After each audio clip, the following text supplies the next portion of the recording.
Ripple Bunch had on lovely African shirts.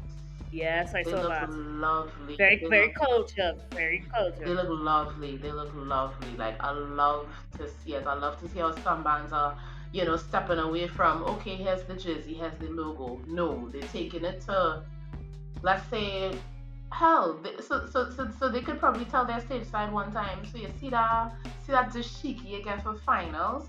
Hold on to that for your stage side performances. Like Uniform, it, yeah, it yeah, yeah, yeah. yeah, because it was nice. It was like really nice, like Yeah. nice quality and everything. So big up Skiffle Yep. Bunch for that.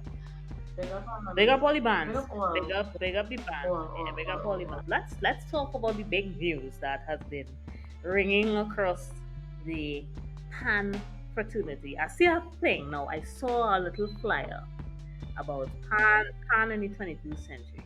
I am not free to comment. I don't know anything as to what's happening.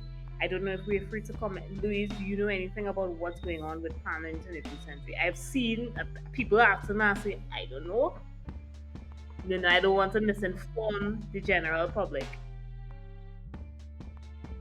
So I can't say either because I have no knowledge of what's happening. But to our listeners who might not be as aware, Pan in the 21st Century is a competition that takes place outside of Panorama, and the tunes of choice do not have to be they don't have to be calypso or soca, right?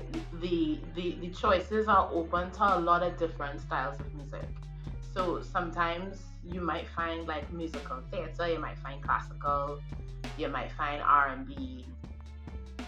That is the kind of music you could expect to find in that competition. Now the thing about Pan in 21st Century is it's it's an opportunity for arrangers to try things that they can't necessarily try in a panorama arrangement. Yeah, yeah. So keep in mind, guys, we're talking. So take the classical, you take the R&B, the pop, the whatever, and throw that on pan.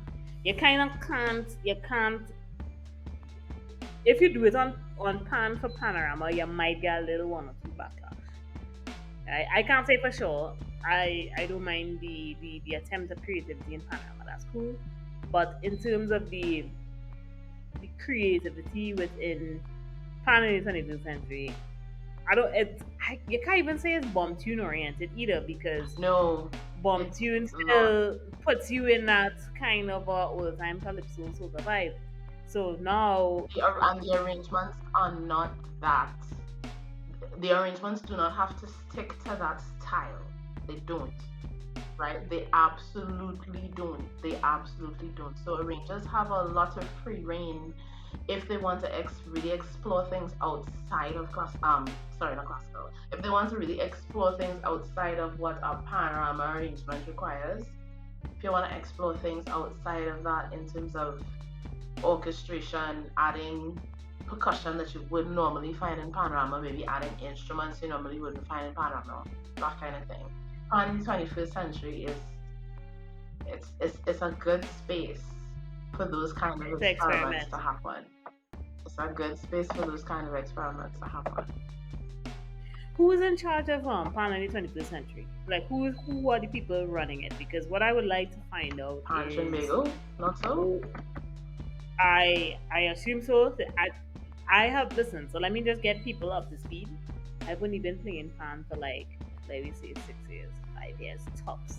And I'm not that. And then people will say, "Yeah, you're a boss." Nah, I know stuff.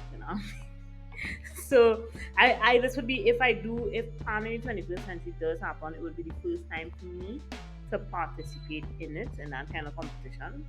Um, so I'm curious as to how we end up bringing it back, because the last time I heard it happened a good few years back, not so like, and then it stopped for whatever reason. I don't know what that is, and now it's back. So I'm excited to see what's going to happen. The last one was some years ago. But for some context, right? Back in 2007, right? Wow. So no, I'm not saying that that is the last one. I'm not. I'm simply saying if we Oh, want to talk, if I'm just talking about if you want to know the kind of music that we would have heard from 2007. So somebody arranged Time to Say Goodbye. Time to Say Goodbye. Harmonized did that. And that was arranged by Earl Lapierre. Swazzata arranged Sexy Love. And was that okay.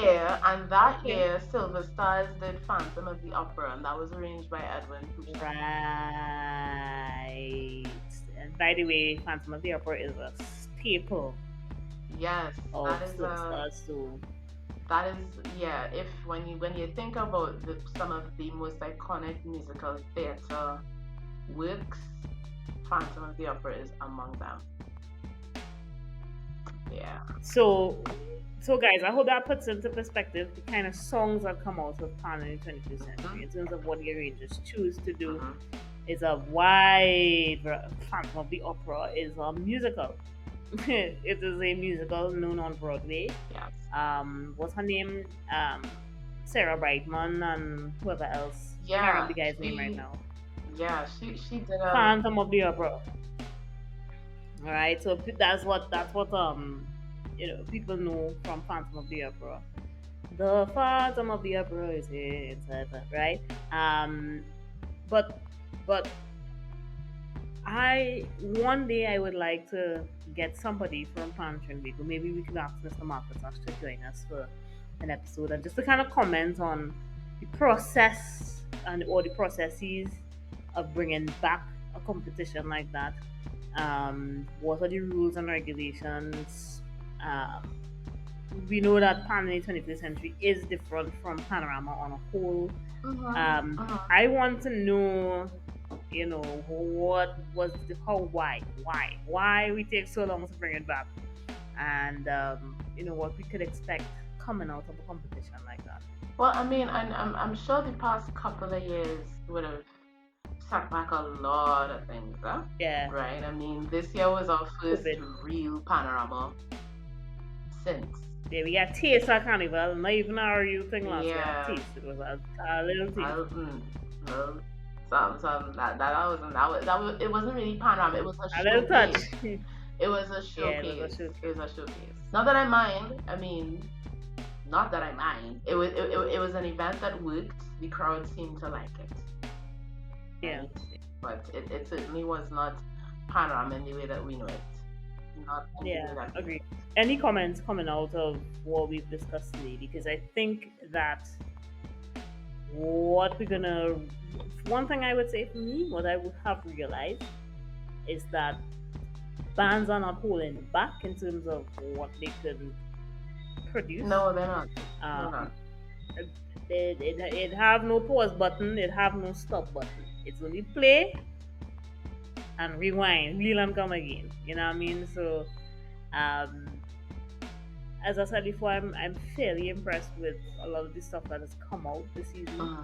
in particular for the large band. No offense to the other categories, but I am a part of a large band, and um, I thoroughly enjoyed the entire Panorama season, um, Yes, as did and the I. process. This was a good season. Yeah, This was a good season.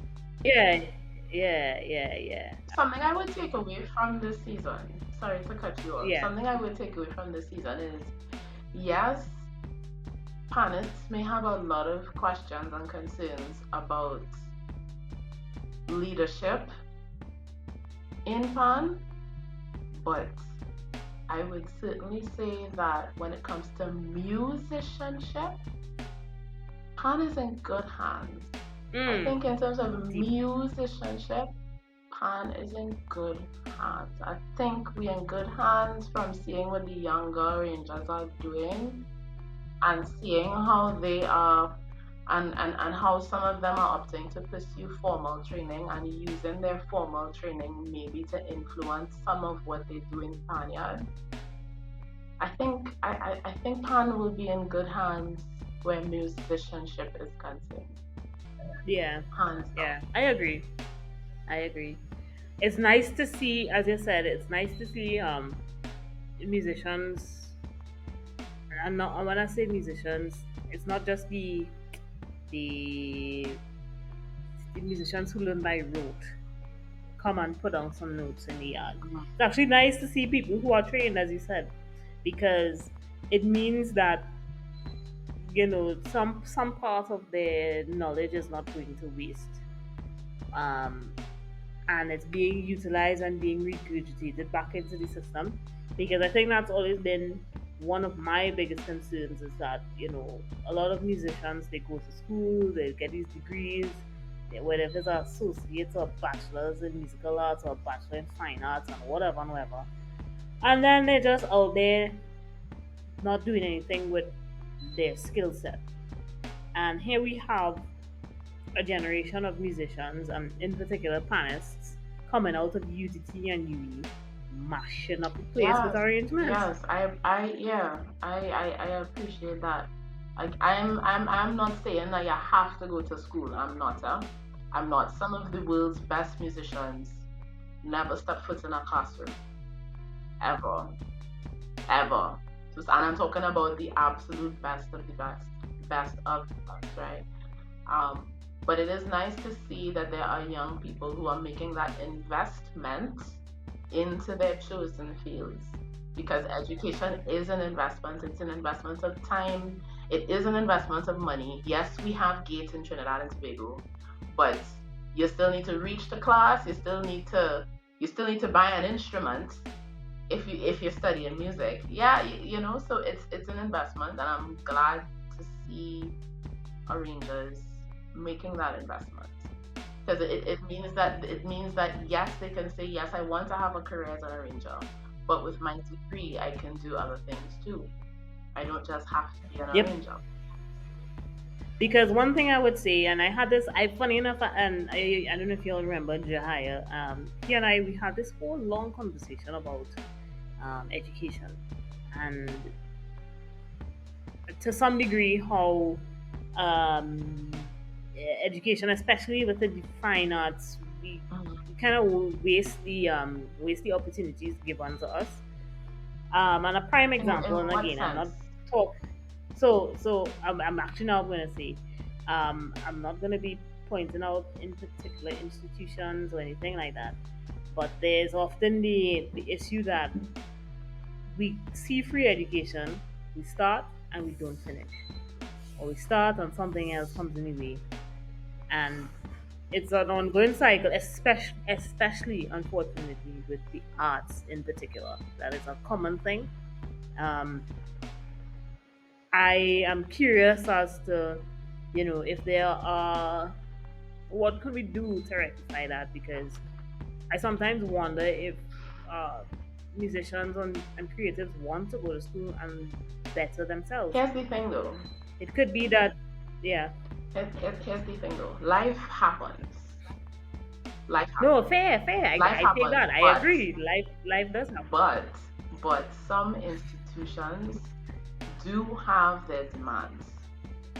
Some institutions No, fair. That's do have their agreeable. demands, and sometimes I think some of us, we start in good faith thinking, yes, we can handle this, and then we realize, oh my goodness, I have been in a classroom 5 days this week for 4 hours. Each time I am about to fall apart. I Yeah, think yeah. No, it that's is all fair, and demanding. I agree with that. No, I agree. I agree that the tertiary education system can be demanding, especially for those who are not prepared.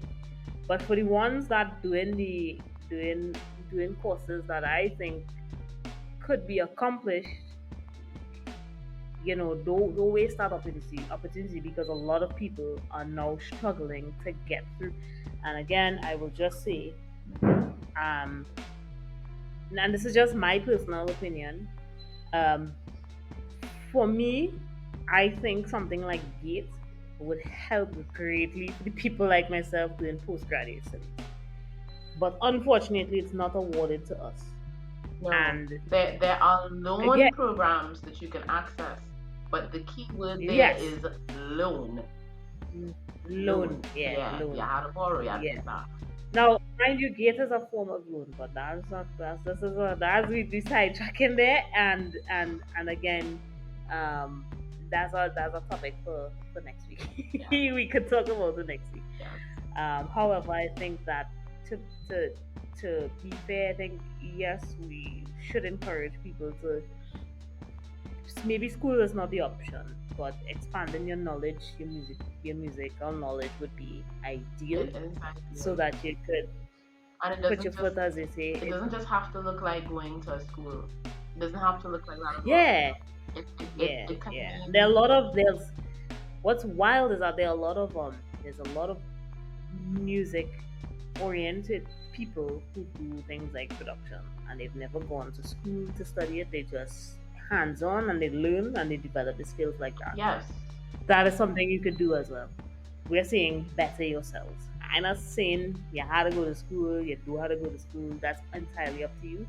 Better yourself. yeah, That I'd could say as be, well. Because there are ways to yeah, keep learning. yeah, yeah. Agreed, agreed, agreed. All right. We covered a lot of topics, and that school one that was a tangent, and I think that's a topic for next time. Um, because it's something that is close near and dear to both Louisa's and myself's heart. We are educators, and funny enough, we are music educators at that, and we want to see music in the hands of the right people. Um, we we are trying our very best to influence the next generation. Pass on our knowledge and make sure it's sustained. Mm, And that there's a future footprint somewhere where they say, okay, yeah, I see in some good music habits develop here. yep, You can get rid of the bad music habits, etc., etc. Anyways, we want to leave the audience with, and I really hope that we didn't make this podcast too serious, because I mean this are near and dear topics to our it hearts. is. It is. So we really spoke about Panorama 2023 in this podcast. In closing, 2024 is going to be even more dynamic than this one was. Not better, but dynamic. I'm Yeah. pretty sure that next year we're gonna see a lot more of what we saw this year and the unexpected. I genuinely believe that. Guys, Louise, I agree with you there. I think next year the show has to continue, and I expect Yes. that the show is going to be great. I look forward to hearing all of the bands, because I go back on SoundCloud and I do listen to the recordings that are there, and I do go on YouTube and kind of scroll back. And I go back to live performances to kind of see, where things went wrong for some bands and where things Mm-hmm. went right for some bands, and see how to learn from that. So bet your bottom dollar I going back and scroll on YouTube and be like, Yes. oh, so that's what they did. That's why it worked for them. That's why it didn't work for them. That's just me. That's my formula. Guys, that's it. I hope you all enjoyed this week's episode. Yes. Like, share, comment, subscribe. Yes. Please share this video. Let me get some subs now. Please, I beg Mm-hmm. you not. Mm-hmm. Let me put some subs under this video. Yes. Please click the subscribe button somewhere down there. But that's it. Like, share, comment, subscribe, and we shall hear you on the next one.